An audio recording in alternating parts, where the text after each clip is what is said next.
Hello everyone. Hello everyone. Something a little bit different today. We're going to do some live gameplay. What I want to do is run through a game just so that you can start to understand my thought process when I'm playing, so that you can try and apply those to your games and improve. Obviously, especially for newer players, it can be very difficult to get over the steep learning curve of realistic battles. Often it can feel like other people just have so much more knowledge than you that you don't have any agency in the game and you just keep dying over and over again. And that can be quite frustrating. So I want to start to teach some of the core concepts of the game so that you can start to consistently have better games and start improving. So flying the P-40, my P-40 has some upgrades, not many. Let's have a look at what ammo belts we got. Let's take the universal ammo belts. We've got minimum load of fuel. And let's spawn in. So this is the Ruhr map. So, any realistic battle, the first step of the game is to climb. Now, this is because of the first core concept of War Thunder in realistic battles. This is pretty much the king of all concepts, right? And this is energy. So what is energy? Energy is, in the context of air combat, it's kind of your ability to do stuff, right? The more energy you have, the more you can convert that energy into useful things like speed, maneuvering, and etc. So, it's a combination of your altitude, aka your potential energy, and your speed, your kinetic energy. The way to gain more energy is to climb. So the higher you climb, right, you can then convert that energy into speed with a dive. You can convert that energy into turning performance in a turn fight. You can start kind of exchanging these forms of energy to have a big advantage in combat. As a general rule in War Thunder, whoever has a higher energy state is much more likely to win the combat. If you waste away your energy, then you'll lose the combat, but as a general rule, this is the case. So, climbing is really important. As you can see here, this F6F is quite a long way below me, so if I wanted to fight against him now, obviously he's my teammate, so I wouldn't do that, and I would have a significant advantage. This Hurricane is also climbing up with me, and then we've got two P-63 and a P-36 behind who have just taken off. We've got these guys who are quite a lot lower, and then we've got the A-36 and the Mosquito who are also quite low down.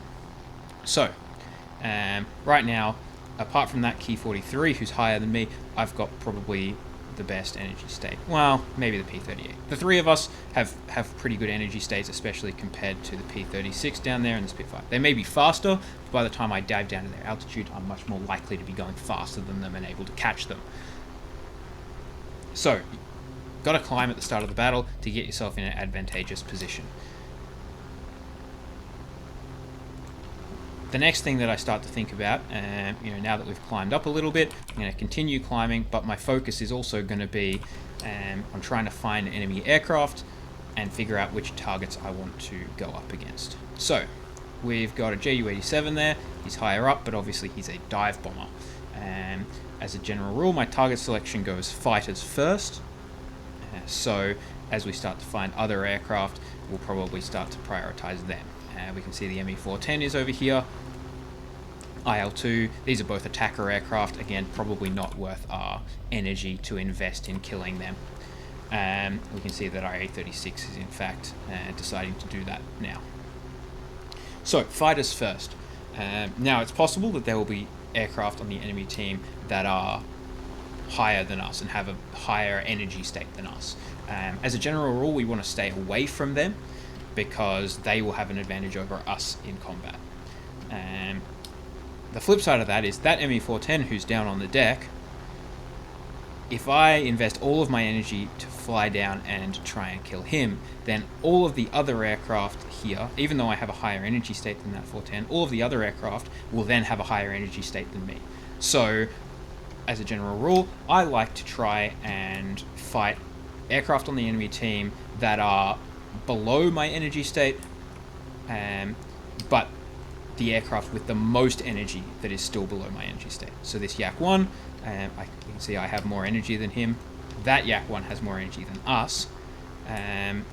So I would probably look at killing this Yak 1. If I can kill this Yak 1, that IL-2 is getting a little bit close to us, so we'll start worrying about that in a second.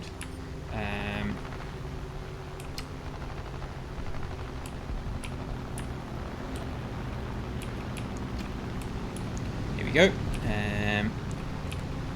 So this guy is, he's not too much less energy than us.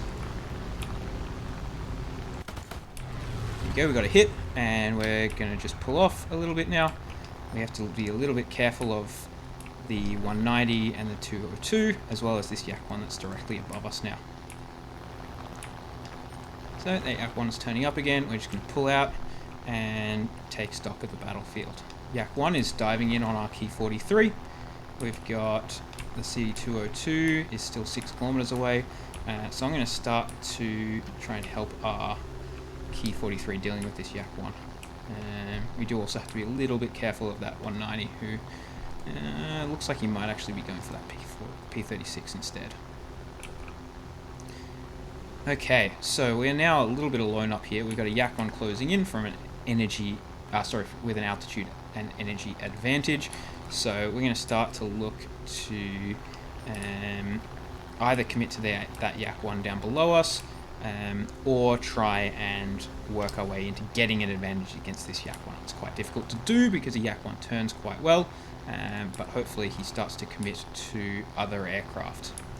Unfortunately, he didn't take the bait of that P-43, so we're going to try and see if we can get some good fights off. He's coming in for a head-on pass. We're just going to duck below his guns, take a slight hit.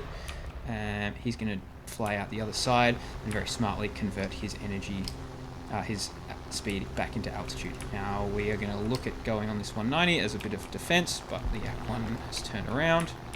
We've got to be careful what he's doing. Yep, he's diving in on us again. So we're going to try and lure him down to a lower altitude where some of our teammates can get involved. Being in a one-on-one is quite scary. We're going to fly up to him now because he pulled off a little bit too early. There you go, good hits, and aircraft destroyed. So what happened there was our energy states actually almost equalized. The reason why that happened was we were both going at very high speed, and because we're going at a similar speed, when he pulled off, I was able to convert my speed back into altitude.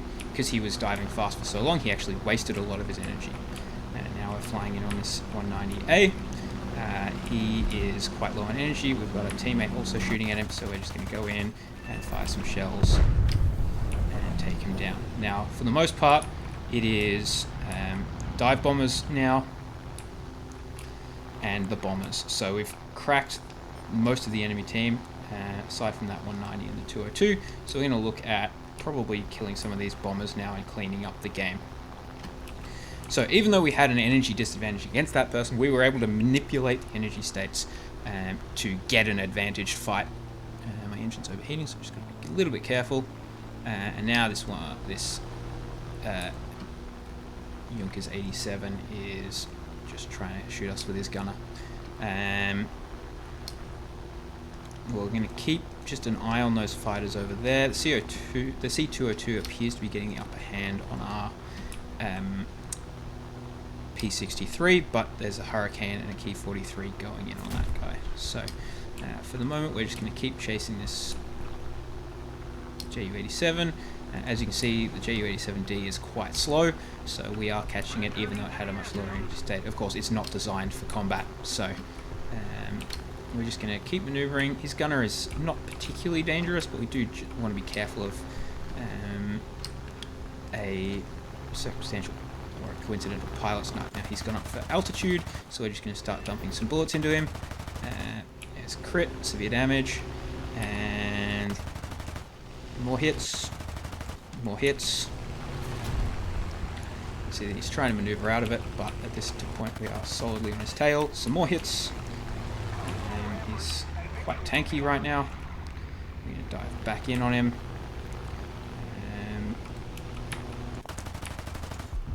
There you go, and that's his wing off, so he will be dead. There was a HE-111 up there somewhere, so he's probably the only remaining enemy on the team, and so we're going to start to clean that up. So let's do a little bit of a post-mortem of what happened. We've got 3 kills, top of the team.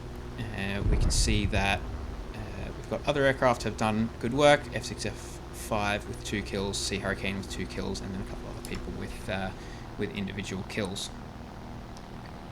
So, at the start of the game, we looked to get as much energy as possible to put us in a position where we can do the most stuff. When we got to the battlefield, we were looking to target aircraft that had less energy than us, and so we would have an advantage, as well as trying to avoid either diving down to the deck and letting other aircraft get more energy, aka kind of wasting our own energy. And we also tried to avoid fighting aircraft with higher energy states than us. What that ended up looking like was, even though there was a Yak-1 that had more energy than we did, we were thankfully able to neutralize the energy state, and once we were about equal, we were able to get onto his tail and then get the advantage in the fight. So just because you don't have an energy advantage doesn't mean you're absolutely doomed, but you just have to be a little bit smart in the way that you go about things. Okay, well, welcome back. We found this HE-111. He is a little bit higher than us, which is kind of scary for a bomber.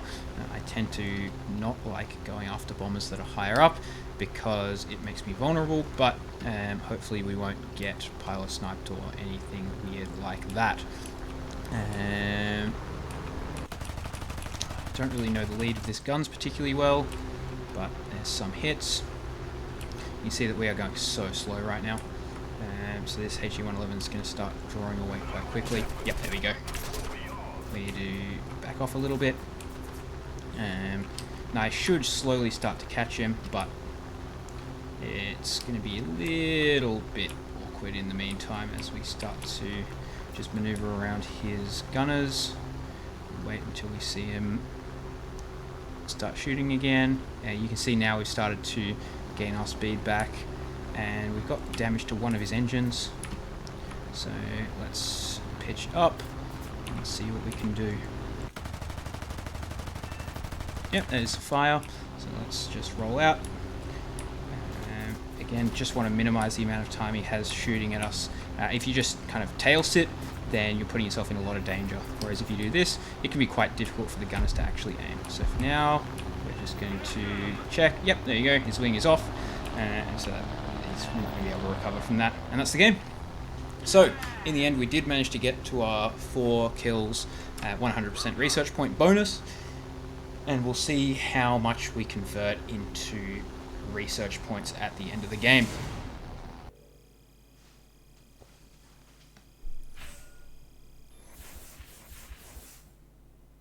Okay, so end of the game screen. We can see that we got 7,500 research points, which, especially at low battle ratings like this, you can see that that is, you know, a third, more than a third, almost half of the research points required for B-26, which of course is, you know, 4.3 battle rating.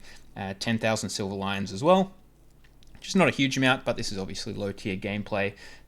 So the cost to buy and then train crew is a bit lower anyways. So what did we learn today? At the start of the battle, you need to climb. You need to climb to get yourself in as good a position as possible to be able to target as many enemies as possible, increase your longevity in the game, and start getting those large numbers of kills. We saw that when selecting your targets, you want to look at aircraft that have less energy than you, but you ideally want to kind of pick the one that is closest to your energy state, but still less. So you have advantages, but you're not diving all the way down to shoot someone just to have other aircraft that you previously had an energy advantage over now have an energy advantage over you. If there are enemy aircraft that have higher energy states, that's okay. You can still win those battles. You just have to be much smarter in how you play, right? You need to either try and equalize the energy state as much as possible, or bait them into making a mistake, or even just get a lucky shot sometimes. And then we saw that, once you've kind of broken the back of the enemy team, you can start to cash in at the end of the game with some of those bomber kills. You can kill ground targets. And especially some of those bomber kills really helps to increase the amount of research points you bring home each game, because you start going from that 35% bonus research points with 2 kills, 70% for 3, and 100% for 4. And that's where you really start to progress up the tech tree quite quickly. Well, that's all I wanted to talk about today, so I hope you enjoyed the gameplay, and if you want to see more, then let me know. All right, farewell.